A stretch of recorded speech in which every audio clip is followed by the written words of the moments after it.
Olá, seja você muito bem-vindo a mais um Câmara Debate aqui na TV Câmara. Os estudos sobre tratamentos com medicamentos feitos a partir da cannabis, a maconha, e o uso desses produtos estão crescendo em todo o país, em parte pela boa resposta dos pacientes. O canabidiol e o tetraidrocannabinol, dois derivados da cannabis, estão sendo muito utilizados no tratamento de epilepsia e autismo, e seu uso tem ajudado, por razões diferentes, quem sofre de doenças como Alzheimer, ansiedade, câncer, demência, esclerose múltipla e fibromialgia, dentre outras. A Agência Nacional de Vigilância Sanitária, Anvisa, desde 2016 já aprovou um medicamento e 26 produtos nacionais com essas substâncias, além de autorizar o uso de outros 450 produtos importados.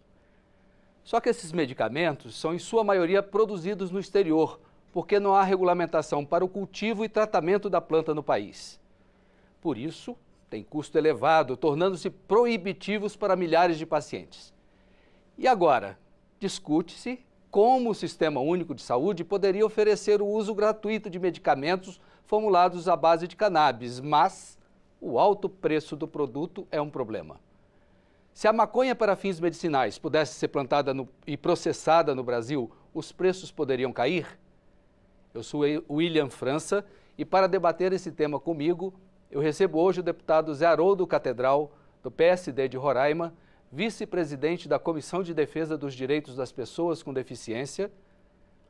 E para debater com ele, eu recebo o deputado Dr. Luiz Ovando, do PP de Mato Grosso do Sul, médico e professor universitário, titular na Comissão de Saúde. Bem-vindos ao Câmara Debate. Muito bem. Vou começar a nossa conversa de hoje vendo com o deputado Zé Haroldo Catedral sobre uma audiência pública que o senhor foi o autor do requerimento e que aconteceu há alguns dias aqui na Câmara. Conta um pouquinho para a gente como foi e por que dessa audiência, por favor. Obrigado, William. Obrigado pelo convite do Câmara Debate para estar hoje aqui. É sempre uma satisfação estar aqui debatendo. Obrigado pela presença do deputado Dr. Luiz Ovando. Muito obrigado pela presença. Realizamos, semana passada, um debate acerca da cannabis medicinal. Como você disse na sua introdução, um remédio à base de canabidiol e de outros elementos também, que estão aí revolucionando vários tipos de tratamentos para doenças ou transtornos e espectros não transitórios. Então debatemos isso, como você bem explicou, ainda são fármacos, remédios, em sua maioria importados e que com isso tem um grande custo. Isso torna proibitivo o uso deles para as famílias mais carentes, mas que possuem ali entes que têm algum tipo de espectro, transtorno ou doença. Já é também um fármaco muito utilizado até mesmo no esporte de alta performance. Já são remédios que são liberados pelo Comitê Internacional Olímpico e atletas já estão usando ele para melhorar o desempenho atlético, como por exemplo, melhorar o sono, combater a ansiedade. Então realmente é um momento que o Brasil temos a PL 399, que está em discussão. Só para o telespectador entender, o PL 399 é um projeto de lei. Projeto de lei 399/2015, que trata da regulamentação tanto do uso do remédio no Brasil, quanto também do cultivo, que é a parte mais, digamos assim, discutível que nós temos nesse projeto. Esse projeto, no momento, está parado, aguardando uma votação, uma possível votação no plenário da Câmara, né? Ele já passou pelas comissões, passou está pelas aguardando uma deliberação. Foi aprovado na comissão especial, foi criada uma comissão especial para discutir sobre esse projeto. Ele foi aprovado nessa comissão especial, gerou muito debate. E hoje está parado na mesa da Câmara. Hoje não, desde junho, desde 2021. Junho de 2021. Desde exato. 2021 está parado na mesa da Câmara à espera de uma decisão se vai ser acatado um pedido de requerimento de votação em plenário ou se vai ser acatado a decisão da comissão especial e vai ser mandado direto ao Senado. Exatamente. Eu gostaria de ouvir agora o Dr. Luiz Ovando. O senhor é médico há 47 anos, o senhor se vangloria dessa sua jornada. 48 agora. Ah, já fez 48? Muito bem. O senhor, ele falou de uso por atletas, o senhor é médico do esporte, eu sei disso. Sim. Eu queria ouvir a sua opinião sobre o uso ou não uso da cannabis. Eu queria saber a sua opinião, por favor. Bom, é uma satisfação, né, ser recebido aqui por vocês, o William França e também aqui o meu dileto colega Zé Haroldo Catedral de Roraima. Estava dizendo aqui para ele que eu tive o privilégio de conhecer o seu estado, né, um estado dinâmico, muito interessante e com uma característica própria, que é o calor. Né? Ele me dizia que há duas estações, né, basicamente chuva e sem chuva. Eu estive lá na época sem chuva. E realmente fiquei bastante impressionado com o estado, né, pelo dinamismo do povo lá de Roraima. Mas, William, essa questão, esse PL, Projeto de Lei, né, 399 de 2015, ele teve como relator o Luciano Dutti, que é do Paraná. E na época, eu inclusive me coloquei contra, né, a aprovação desse projeto, até porque o relatório era muito extenso e cheio de pequenas pegadinhas, vamos dizer, principalmente em relação ao cultivo. Na condição de médico, eu não posso ser contra a cannabis, porque a história da medicina nos mostra, né, que você tem que, de uma maneira bastante oportuna e sábia, né, usar as plantas de uma maneira geral. E há uma quantidade gigantesca de vegetais e que são usados na medicina. Inclusive a morfina, o fentanil, eles são oriundos, que são analgésicos potentes, eles são oriundos da papoula, né, plantada inicialmente lá na China, e que foram usados e são fantásticos em termos de analgesia. O grande problema em relação à cannabis está no fato de que você, liberando, as pessoas vão poder cultivar dentro de casa. Eu sou favorável. O senhor entende que se houver essa liberação para o plantio medicinal, a coisa fica sem controle? Não, mas não tem jeito de ser medicinal. Porque o que acontece? Desse projeto, inclusive, do Luciano Dutti, que ele é relator, não o projeto dele, sim, o que acontece? Você liberando, as associações reclamam para si o direito de plantar em qualquer lugar. E aí você não vai conseguir fiscalizar, você não vai conseguir monitorar isso, com que finalidade está sendo feito aquilo. Se para uso medicinal ou uso recreativo. E o fato do uso recreativo é que está o risco, porque isso aí é igual alimento, você precisa comer, mas se você come demais dá problema. E o remédio é a mesma coisa, há uma adaptação orgânica. Então nós temos um sistema interior chamado sistema canabinoide, e principalmente em relação ao jovem, viu, Zé Haroldo, que o jovem é ansioso, ele ainda não experimentou determinadas situações de vida. E a cannabis, o THC, que é o tetraidrocannabinol, né, ele tem uma ação anti-ansiolítica. Ou melhor, anti-ansiedade, ele é ansiolítico. Ele é ansiolítico. Né? Então isso faz com que o indivíduo passe a usar aquilo. E todo o remédio, ele tem um processo enzimático. Quando você começa a usar a droga, a enzima começa a aumentar a síntese para que ela vá, e você vai precisando cada vez mais de uma dose maior de determinada substância, o que acontece com a cocaína, com o tabaco e assim por diante. Então a preocupação...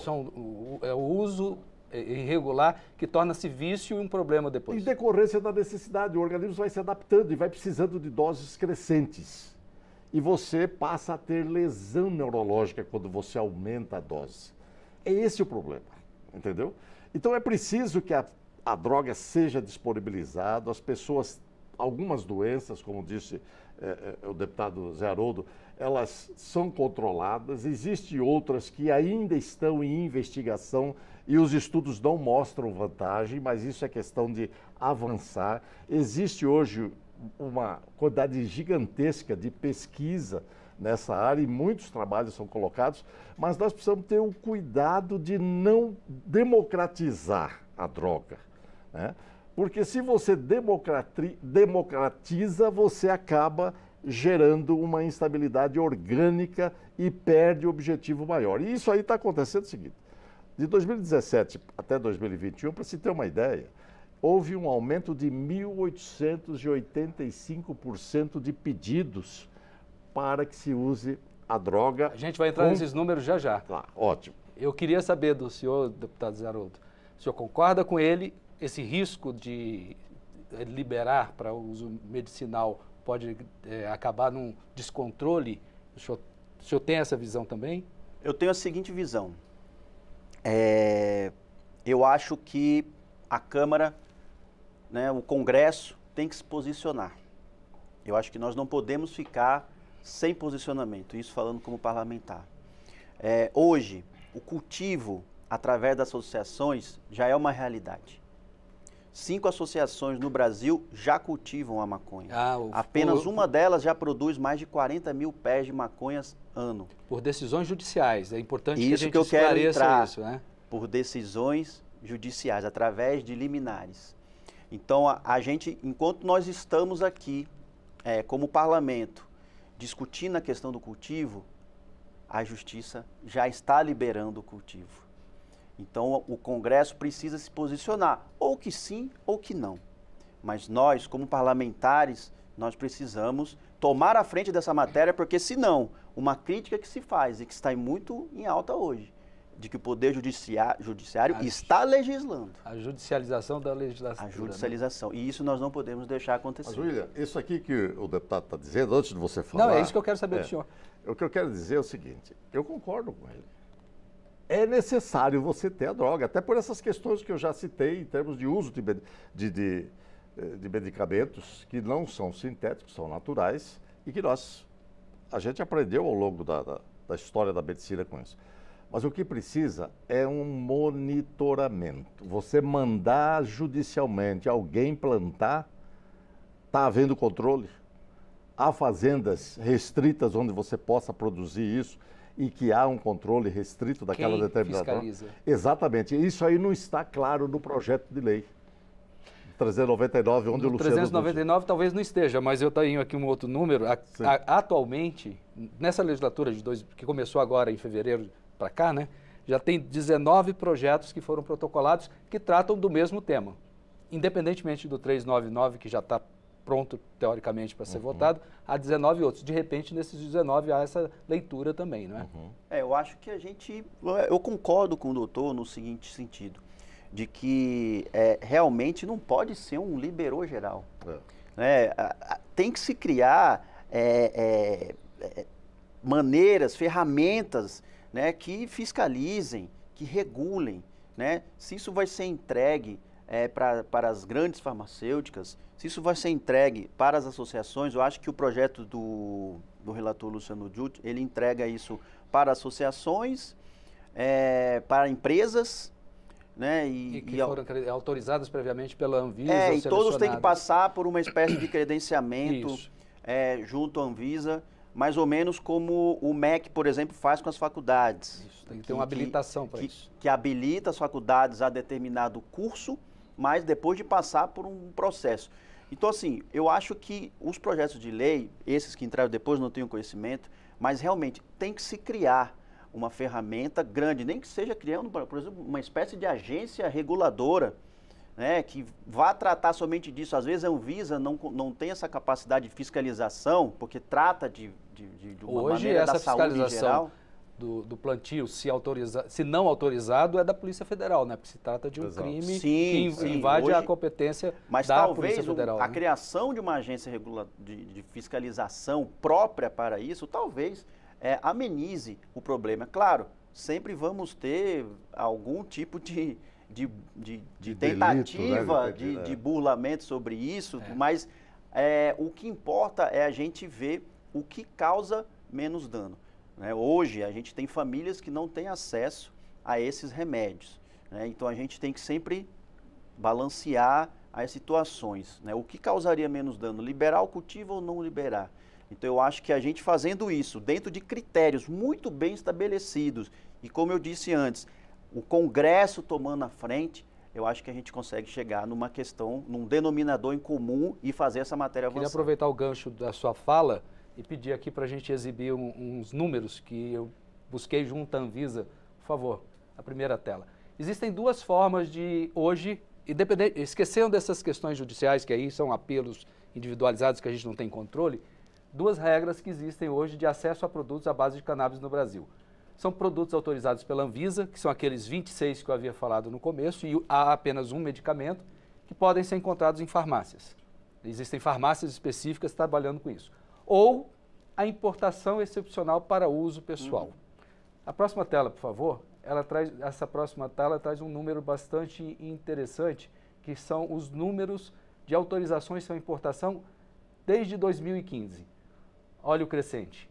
Praticamente a cada ano dobra. Se a gente for olhar uma projeção, a cada ano vem dobrando o número desses pedidos. Em 2022 houve 80 mil e em 2023, só nos 3 primeiros meses desse ano, já houve quase 28 mil. Nessa mesma proporção, ele vai sim passar dos 80 mil fácil ali nesse seguido. Já houve 181 mil. Por favor. Foi baseado nisso aí que eu fiz esse cálculo de 1.885%. Agora aqui, é importante a gente alertar para o fato de que advoga-se o uso, né, do THC e do canabidiol CBD em determinadas doenças e só tem uma verdadeiramente em que é eficaz, que é a convulsão em criança. Isso aí está muito bem estabelecido já em termos de trabalhos e a manifestação do Conselho Federal de Medicina se expressou através de uma resolução. Então, na verdade, o que acontece? Nós estamos lidando, Zé Haroldo, com doenças degenerativas. Doença degenerativa ou doenças expressas basicamente por sintomas em que não se sabe muitas vezes a etiologia, a causa. E aí o médico chega naquela situação assim, puxa, eu já tentei isso, a doença pelo curso natural, ela evolui degenerando, piorando os sintomas. É o caso da doença do Alzheimer, esclerose múltipla, o quadro demencial, né, de outra situação, doença de Parkinson, né, a própria fibromialgia. Então, isso são doenças que não têm cura, né? Então, aí você começa, diante a facilitação, você aumentar. E, de uma maneira geral, tem aí o efeito placebo também, sabe, Zé? Você sabe bem disso. E o que acontece? Você começa a popularizar e forçar. E nós temos que ter isso muito claro, sabe, William? Nós temos que ter isso muito claro para poder decidir com sabedoria, com oportunidade. Porque senão nós vamos falar assim, agora tudo vai ser resolvido com o canabidiol. E não é verdade. Eu só queria fazer um pequeno adendo. O senhor falou em popularizar. Embora tenha um número expressivo de 40, 80 mil pedidos, isso não é bem popular, porque o preço isso é um pedido para importação, né? Não são pessoas que normalmente têm recursos para importar, porque o preço varia entre R$ 380 a R$ 2.100 a dose. Eu queria saber dos senhores, o SUS vai estar preparado para, numa eventual liberação, absorver esse custo? Porque isso aí vai ter um custo de trazer esses medicamentos para a rede pública. Como é que vai ser isso? Eu queria saber dos senhores a opinião, baseando um pouco nesses números. Antes de responder, eu quero só dar uma palavra no que o doutor disse. Eu concordo com ele nesse aspecto de que realmente ainda precisa-se de muita pesquisa. Né? E eu conversando, né, com outros médicos, eles também me relataram a própria dificuldade do médico em prescrever um remédio como esse. Porque, como você disse, mostrou ali no painel, hoje no Brasil a Anvisa, ela homologou apenas um remédio, que serve para o combate à convulsão infantil. Ou seja, isso é um remédio que é o único medicamento que já tem uma pesquisa pronta, que já se sabe a eficiência. Já seguiu todo o trâmite, né, de uma regulação. Uma criança que tem 15 convulsões ao dia cai para 2 episódios por semana. Então já existe uma pesquisa. Os outros 26 remédios, eles ainda não são homologados pela Anvisa, eles são autorizados à importação. Está num processo de homologação pela Anvisa, isso é um fator que o representante, né, pode ou não, ainda estão no processo de homologação. Isso o representante da Anvisa nos expôs na audiência pública realizada na semana passada, né? Mas nisso eu concordo com o doutor, justamente porque ainda existe, por falta de pesquisa, por falta, até por ser uma nova área, digamos assim, de fármacos médicos, ainda carece de muito conhecimento. Então eu realmente... os médicos ainda precisam realmente, ainda possuem essa dificuldade muito grande em prescrever remédios. À base disso, acaba que às vezes acontece, né, o que o senhor disse, né, as várias tentativas, né, com remédios tradicionais não dão certo, a pessoa termina partindo, o que pode gerar também o efeito placebo. A questão do SUS. Dos custos para o SUS. Os custos para o Eventuais SUS. Custos para o Eventuais custos. Realmente é um custo elevado, né? Mas a gente está falando de saúde pública. A gente está falando de só famílias atípicas, e quando eu falo famílias atípicas, eu estou falando ali de autismo, são 6 milhões de pessoas no Brasil. Então, realmente, é uma grande classe de pessoas que muitas vezes não tem acesso a esse tipo de medicamento e quer ter a possibilidade de ter.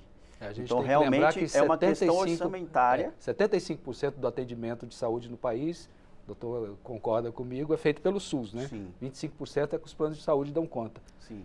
Mas hoje, por exemplo, o único, digamos, remédio que poderia ser incluído no RENAME, a Relação Nacional de Medicamentos Essenciais, seria esse, homologado pela Anvisa.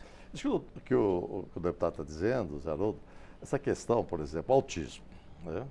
Quem conhece a situação e vê o pai que tem um filho, e eu já tive a oportunidade de ver famílias com 2, 3 autistas. Vamos dizer assim, eu não vou dizer uma tragédia para não ser traumático, né?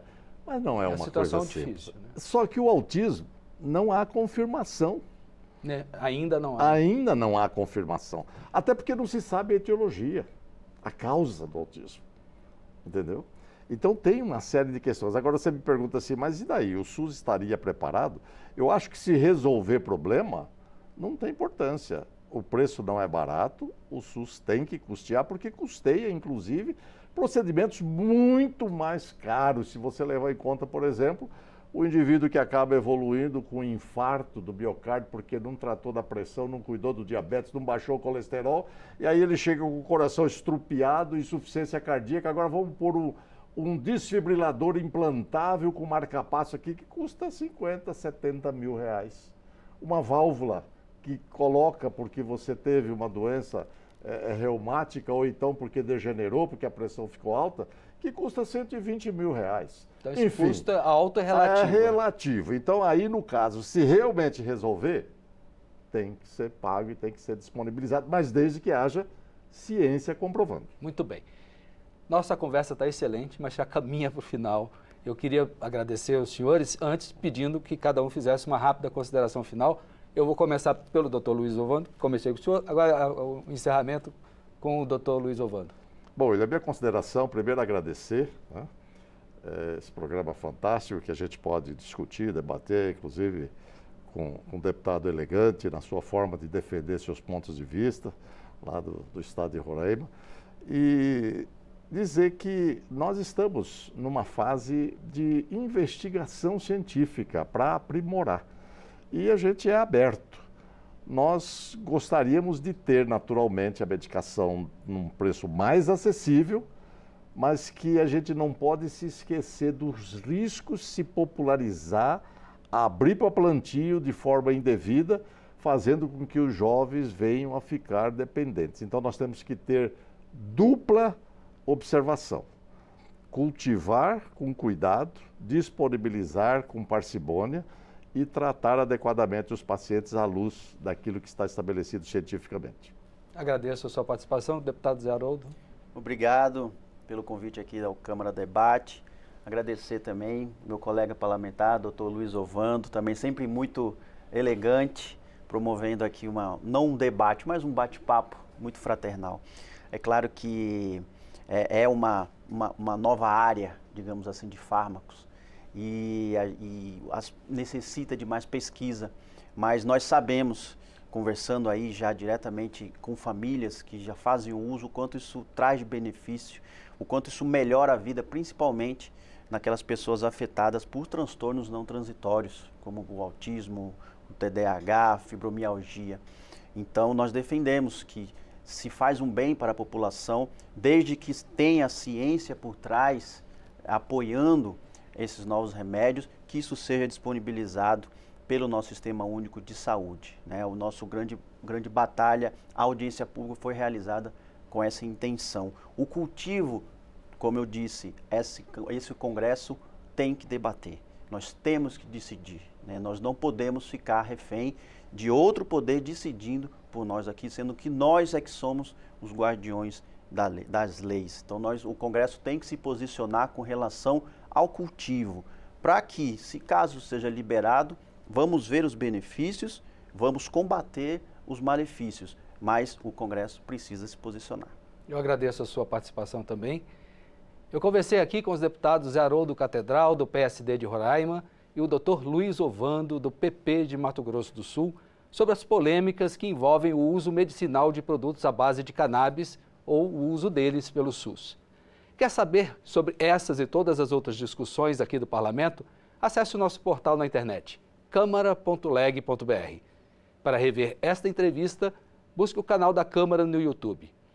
Eu espero você numa próxima edição do Câmara Debate. Novamente, muito obrigado por sua atenção. Senhores,